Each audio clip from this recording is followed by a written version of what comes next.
अस्सलामुअलैकुम वरहमतुल्लाहि वबरकातुहू। दोस्तों, आज का ये गूगल फॉर्म की सूरत के अंदर टेस्ट नंबर 40 है।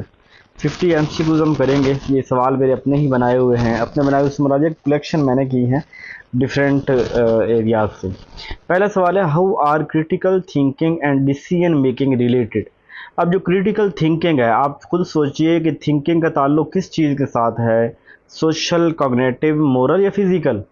यानी जो सोचना है, जो क्रिटिकल एनालिसिस करना है, जो फैसला लेने की सलाहियत है, वो दिमाग के साथ है। तो इसका आंसर जो होगा वो होगा कॉग्निटिव होगा। ठीक हो गया। Individual differences should be. अब कोई बंदा मुझसे मुख्तलिफ है तो उसको क्या करना चाहिए? अवॉइड, यानी कि बंदा मुझसे मुख्तलिफ है तो उसको अवॉइड के दफ़ा हो जाता हूँ, इग्नोर किया जाए, परे मर, या रिस्पेक्ट की जाए, या उसकी क्रिटिसाइज की जाए। तो रिस्पेक्ट की जाए। दुनिया के अंदर अल्लाह ताला ने 7 अरब 8 अरब की आबादी जो है, सब इंसान आपस में मुख्तलिफ हैं। सोचना, उनका सारे जो मामलात हैं तकरीबन वो मुख्तलिफ हैं। तो जैसे शक्ल सूरत मुख्तलिफ है, तो हमें हर तरह के लोगों का एहतराम करना चाहिए, रिस्पेक्ट करनी चाहिए। हर एक को अपने जो है वो हल्का अहबाब में उनको जगह देनी चाहिए। Which is not an higher order thinking. अब जो ब्लूम टेक्सानोमी के अंदर हमने देखा, पहला हमारे पास क्या होता है, नॉलेज, सबसे छोटा लेवल, कंप्रिहेंशन उससे ऊपर, एप्लीकेशन उससे ऊपर, एनालिसिस उससे ऊपर, सिंथेसिस या क्रिएटिंग उससे, और एवेल्यूशन। तो सबसे बेसिक कौन सा था? नॉलेज। और नॉलेज का दूसरा नाम क्या है? रिकॉल करना, यानी जिसके अंदर चीज़ को पढ़ना। जैसे मैंने देखा वैसे मैंने पढ़ दिया। इंग्लिश की स्टेटमेंट मैंने देखी, मैंने उसको पढ़ दी, मुझे मतलब का पता ही कोई नहीं है। मैं जैसे कुरान पाक पढ़ते हैं तो ये नॉलेज लेवल की चीज़ें जो है ना वो होती हैं। ठीक है। उसके बाद नेक्स्ट हमारे पास क्वेश्चन है, which among the following is referring to similar problem to arrive at the situation for the given problem. ये जो सेम प्रॉब्लम होता है, यानी एक मसला मैं फेस कर रहा हूँ, उसी तरह का सेम मसला कोई दूसरा बंदा फेस कर रहा है, एक तरतीब को पहले फॉलो किया जा रहा है, उसी तरतीब को दोबारा फॉलो की, इसको एनालॉगी कहते हैं। इस क्या बोलते हैं? एनालॉगी। ये हम ना वो किसकी थ्योरी थी, ये वो गेस्टाल्ट वाली थ्योरी जो है ना, उसके अंदर भी हमने इस चीज़ का तज़किरा किया है। और ये जो ट्रायल एंड एरर थ्योरी के जो सेकेंडरी लॉज हैं उधर भी हम कहीं ना कहीं तज़किरा करते हैं। फिफ्थ क्वेश्चन है, what is the stage in which the child solve his problem only with tangible way. Tangible से मुराद ये है कि जिसके अंदर जिन चीज़ों को छुआ जा सकता है। जब बच्चा सिर्फ वही मसले तो हल कर सकता है, यानी बात देखें, प्रॉब्लम सॉल्व, यानी बच्चा प्रॉब्लम सॉल्व करता है, लेकिन प्रॉब्लम उनको सॉल्व करता है जिनके मुतल्लिक, जिनको वो टच कर सकता है। तो ये कौन सी स्टेज होगी? ये कंक्रीट ऑपरेशनल स्टेज होगी, कि यहाँ बच्चा लॉजिक देने के काबिल तो हो जाता है, जहाँ चीज़ों के मुतल्लिक सोचने के काबिल हो जाता है, लेकिन उन्हीं चीज़ों के बारे में जो उसके सामने मौजूद। अच्छा जी, क्रिएटिव चाइल्ड एडिकेशन। एक बच्चा बड़ा अथरा है, वो कहते हैं बड़ा क्रिएटिव है, तो क्या चीज़ उसके अंदर होगी? क्रिएटिव होगा। अब क्रिएटिव तो है ना, फेयर होगा, उसके अंदर खो, इम्पेशेंट होगा, हैप्पीएस्ट होगा, वो बच्चा इम्पेशेंट होगा। यानी वो कहता है ना, जहानत टिक के बैठने नहीं रहती। बच्चा ज़्यादा, जितना ज़्यादा ज़हीन होगा उतनी उसको उंगली होगी, उतना वो ज़्यादा आते करेगा, उतना वो चीज़ों को ज़्यादा छेड़ेगा, नया करने का। बैठे बैठे यकदम जी पता चला छत पे चढ़ गया, बैठे बैठे पता चला जी वो अलमारी में घुस के कोई चीज़ ख़राब किए खड़ा है। यानी उसको तो आराम आता है, वो एक्सप्लोर करना चाहता है, वो जीनियस है, उसकी जहानत उसे टिकने देती, उसके अंदर डिफरेंट जो ख्यालात आते हैं।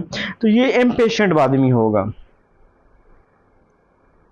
7, are teacher tend to assess declarative knowledge. एक होता है नॉलेज की मुख्तलिफ, हमने ना टाइप्स पढ़ी थी मेमोरी की, उसके डिक्लेरेटिव होता है जिसमें अंदर सीधी बात करना, एक ही उसका जवाब होना, उसको कोई मोल्ड छोड़ ना किया जा सके। Among the student which the following question, how to bake a cake. अब केक बेक करना कोई डिक्लेरेटिव नहीं है, मैं केक बनाता हूँ, मेरा तरीका और है, आप और है, इसमें प्रॉपर प्रोसीजर इन्वॉल्व है। प्रोसीजर बयान करने का हर शख्स का तरीका मुख्तलिफ हो सकता है। How to balance a bicycle on a rough place, ये भी एक प्रोसीजर है।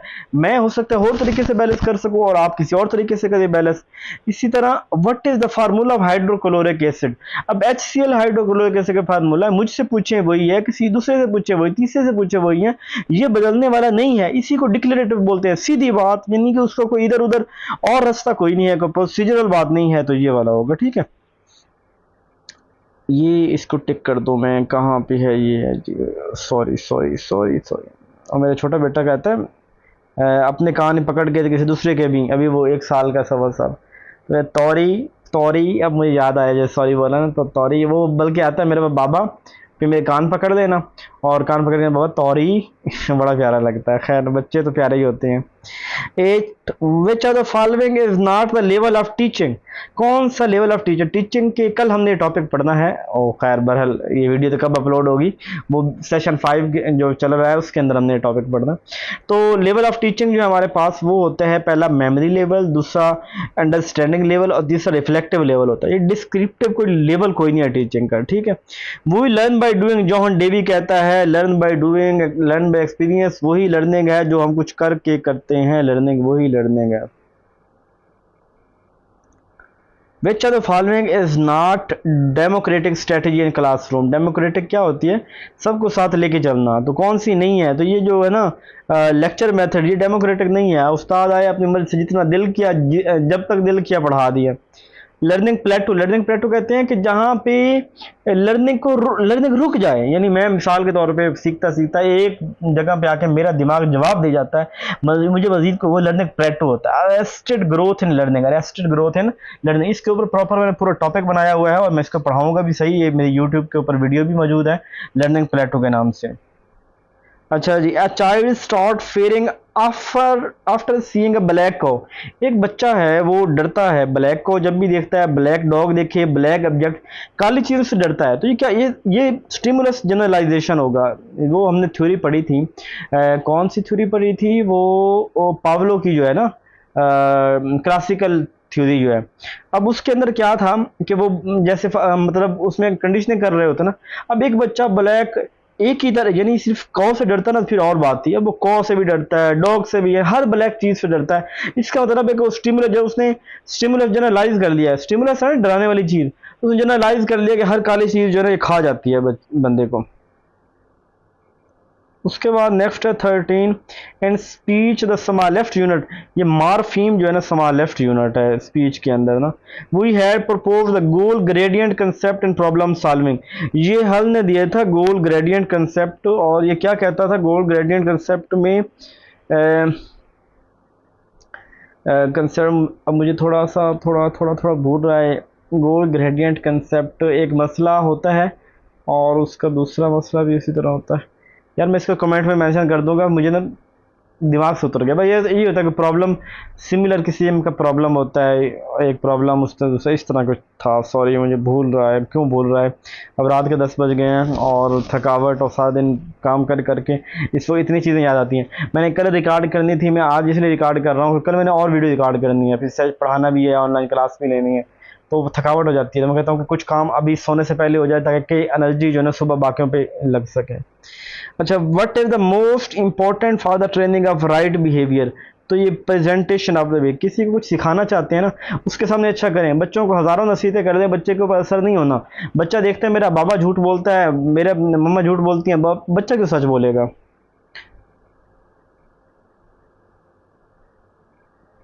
Which of these is an example of extrinsic? Extrinsic जिसका ताल्लुक बैर से होता है।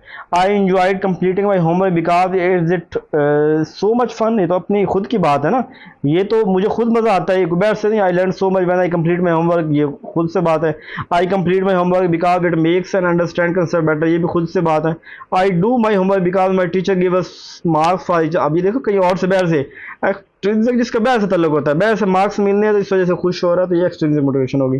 As per Harvard Gardner theory of multiple, how would the intelligence of a person with the following characteristics drive ability to detect and respond appropriately in the to the mood, यानी किसी बंदे को अच्छे तरीके से जवाब देना, अच्छे मूड के अंदर, और टेम्परेमेंट के काबू रखना, मोटिवेशन के साथ इंटेंशन, ये इंटरपर्सनल होगा। यानी जब हम किसी दूसरे बंदे को साथ अच्छी गुफ्तगू कर रहे हैं, कि दूसरे के साथ ताल्लुक है तो वो इंटरपर्सनल होगा, खुद की ज़ात के साथ ताल्लुक हो तो वो इंट्रापर्सनल होता है। A situation show the following sign in the classroom: anxiety around reading difficulty, किसी बच्चे को रीडिंग के अंदर डिफिकल्टी आ रही है तो ये होती है उसको विजुअल डिस इम्पेयरमेंट हो गया, देखने के अंदर मसला आ रहा है, उसको लेटर्स या वोकेबलरी उसको पढ़ी नहीं जा रही उसकी, तो विजुअल इम्पेयरमेंट ये हो सकती है। ठीक है। गैगने हायरार्की, उसमें गैंग एज कहते हैं जिसमें बच्चा ना अपने यार बेली बनाता है 10 से 19 साल तक ना, यानी वो गैंग एज, पूरा गैंग बनाता है बिल्ली यार, उनके साथ गपशप लगाना, उनको मिलके क्राइम सीन करना, वो वाले। The concept of development task was proposed by, development की जो बात की थी ना वो हैविग हर्स्ट ने जो है ना डेवलपमेंट की बात की थी, किसने की थी? हैविग हर्स्ट ने डेवलपमेंट के मॉडल दिए थे, मैंने प्रॉपर वीडियो बनाई हुई है। Which measure of central tendency influence by extreme source, central tendency हमने स्टेप के अंदर पढ़ा था मीन मोड मीडियन। अब कौन सी चीज़ है जो बढ़ जाए तो उसका असर पड़ता है, तो ये जो है ना मीन, इसके ऊपर फॉर एग्जांपल देखिए मैं एवरेज निकाल रहा हूँ 4 5 6 7 और यकदम 5वीं वैल्यू आ गई है 70, अब मैं एवरेज निकालूंगा तो जाके वो एवरेज आ रहा है फॉर एग्जांपल 40, मेरी वैल्यू तो सारी छोटी हैं, एक बड़ी वैल्यू होने की वजह से सारी मेरा काम खराब हो गया। तो मीन के जब होता है ना, इससे जो है ना वो एक्सट्रीम मीन की एक्सट्रीम वैल्यू यानी मीन की को बड़ी वैल्यू से पूरा सेंट्रल टेंडेंसी डिस्टर्ब हो जाती है। There will be no significant difference between the score on a measure of achievement of high या लो एक्सेस स्टूडेंट हाई, यानी जब हाई अचीव, जब आपस के अंदर कोई फर्क ना हो, यानी कोई सिग्निफिकेंट रोल ना हो, कोई रिलेशनशिप ना हो, तो इसको हम नल बोलते हैं। जब दो चीज़ों का आपस के अंदर कोई रिलेशनशिप ना हो तो क्या बोलते हैं? नल बोलते हैं। उसके बाद अगला सवाल है administration of the instrument 1 on 2 और 3 responded to find out it flaws, या पायलट स्टडी होती है जब किसी को छोटे लेवल पे चीज़ को करते हैं ताकि इसके अंदर की खामियां पता चल जाए, पायलट स्टडी बोलते हैं। Code of ethics, code of ethics जो होता है ना ये एडमिनिस्ट्रेशन प्रिपेयर करते हैं, नहीं जो एडमिनिस्ट्रेशन प्लानिंग उसने करनी होती है, एडमिनिस्ट्रेशन ने बड़े लेवल के काम एडमिनिस्ट्रेशन करती है। Communication with runs along the same level, जो सेम लेवल पे कम्युनिकेशन होती है वो हॉरिजॉन्टल होती है, जो निचले लेवल पे डाउनवर्ड, जो अपवर्ड हो वो या डाउनवर्ड से वर्टिकल के बोलते हैं। ठीक है। Highly organised unity of the group with the clearly defined objective, तो जहाँ पे जो है ना पूरी ऑर्गेनाइज होंगी हर चीज़, ऑब्जेक्टिव डिज़ाइन, ये ऑर्गेनाइजेशन है, इन कोई भी ऑर्गेनाइजेशन जो कॉमन एजेंडे के ऊपर काम कर रही है तो ऑर्गेनाइज उसको बोलते हैं। अच्छा, large amount of freedom and trust with worker, ये वाई के अंदर होता है, यानी देखें जब आपने बहुत ज़्यादा आज़ादी दी है बंदे को, बच्चों को आज़ादी दी है कि वो सारा कुछ खुद करे, तो ये उनको जो है ना जब आप उनकी सलाहियतों को एक्नॉलेज करते हैं, उनकी तारीफ करते हैं, उनसे आपको काम लेना आता होता है, तो ये जेड के अंदर होता है। Human relation is the most influencing factor in production according to, तो ह्यूमन की बात जो करते हैं वो बिहेवियरल मैनेजमेंट थ्योरी वाले करते हैं, बाकी सारे तो मशीन, यानी ये जो इंसानों की बात करते हैं, ह्यूमन की बात करते हैं, वो बिहेवियरल मैनेजमेंट थ्योरी है। इस्लामिक का जो सिस्टम है ना ये डेमोक्रेटिक है, इस्लाम सबके साथ लेके चलता है, ज्यादा जरूरत नहीं करता। अच्छा जी, टी को हम कहते हैं टोटल क्वालिटी मैनेज को, टी को हम क्या क्या कहते हैं? टोटल क्वालिटी मैनेजमेंट को। एसीआर कहते हैं annual confidential report, annual confidential report. E कहते हैं efficiency and discipline rule, ED ये पीडैक्ट से है, efficiency and discipline rule. Spark plug जो होता है वो टाइम टेबल को कहते हैं, स्पार्क प्लग किसको बोला जाता है? टाइम टेबल को बोला जाता है।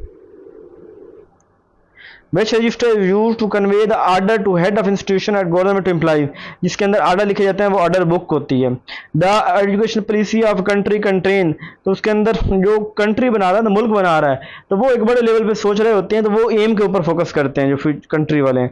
The objective of the education can't be achieve without, तो ऑब्जेक्टिव ऑफ एजुकेशन जो है वो करिकुलम के बगैर अचीव नहीं हो सकते। कोई करिकुलम कुछ पढ़ाएंगे तो ऑब्जेक्टिव अचीव होंगे ना, हमें बच्चे को क्या हमने सिखाना क्या चाहते हैं। Relationships of subject at different level, जब डिफरेंट लेवल हो तो वो वर्टिकल होता है, अगर तो एक ही लेवल पे हो तो वो हॉरिजॉन्टल होता है, अगर डिफरेंट लेवल हो तो क्या होता है? वर्टिकल होता है। Effective of the curriculum, effective of the curriculum जो डिटरमाइन करती है वो करिकुलम की इवैल्यूएशन करती है, करिकुलम की इवैल्यूएशन, जितना करिकुलम अच्छा इवैल्यूएशन से पता चलेगा और किसी तरह पता नहीं चल सकता। Hilda Taba believe that curriculum should, Hilda Taba कहती है कि करिकुलम जो है टीचर को बनाना चाहिए।